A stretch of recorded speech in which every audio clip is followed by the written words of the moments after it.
নমস্কার, আপনারা দেখছেন অ্যাপ্লাইড বাস্তুর বাংলা ভাষার ইউটিউব চ্যানেল।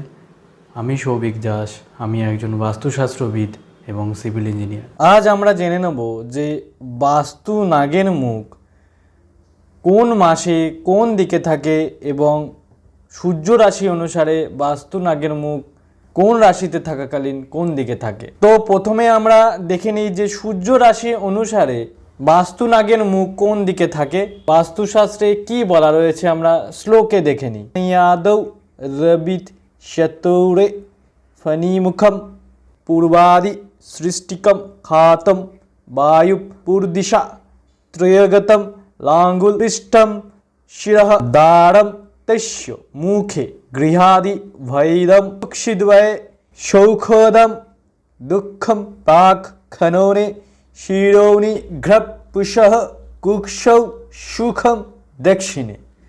শ্লোককে যদি বাংলায় আমরা ডিকোড করি, এখানে যেটা বলা রয়েছে যে সূর্য রাশি যখন কন্যা তুলা বৃশ্চিকে থাকে তখন বাস্তু নাগের মুখ পূর্ব দিকে থাকে, যখন ধনু মকর কুম্ভে থাকে তখন বাস্তু নাগের মুখ দক্ষিণে থাকে, মীন মেষ বৃষতে যখন থাকে তখন বাস্তু নাগের মুখ পশ্চিম দিকে থাকে, এবং মিথুন কর্ক এবং সিংহের ক্ষেত্রে বাস্তু নাগের মুখ উত্তর দিকে থাকে।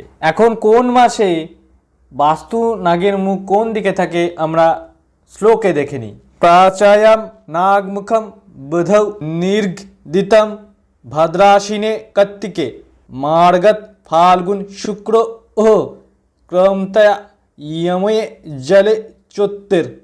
অর্থাৎ শ্লোককে যদি আমরা বাংলায় ডিকোড করি, এখানে যেটা বলা রয়েছে যে ভাদ্র আশ্বিন এবং কার্তিক মাসে বাস্তু নাগের মুখ পূর্ব দিকে থাকে, অগ্রহায়ণ পৌষ এবং মাঘ মাসে বাস্তু নাগের মুখ দক্ষিণ দিকে থাকে, ফাল্গুন চৈত্র এবং বৈশাখ মাসে বাস্তু নাগের মুখ পশ্চিম দিকে থাকে, এবং জ্যৈষ্ঠ আষাঢ় এবং শ্রাবণ মাসে বাস্তু নাগের মুখ উত্তর দিকে থাকে। তো বাস্তু নাগের মুখ বিচার করতে হয় আমাদের, এবং বাস্তু নাগের মুখের ওপর পুরোপুরিভাবে নির্ভর করে যে আপনার বাড়ির বা আপনার ফ্ল্যাটের কি ফেসিং হবে, কখন আপনি স্টার্ট করছেন, এবং যে কোনো কনস্ট্রাকশান শুরু করার আগে যে প্রথম আমরা গর্ত করি ভিতের জন্য, সেটিও পুরোপুরিভাবে বাস্তু নাগের মুখের ওপর নির্ভর করে যে কোন দিকে বাস্তু নাগের মুখ রয়েছে। তো আজ এই পর্যন্তই, নমস্কার।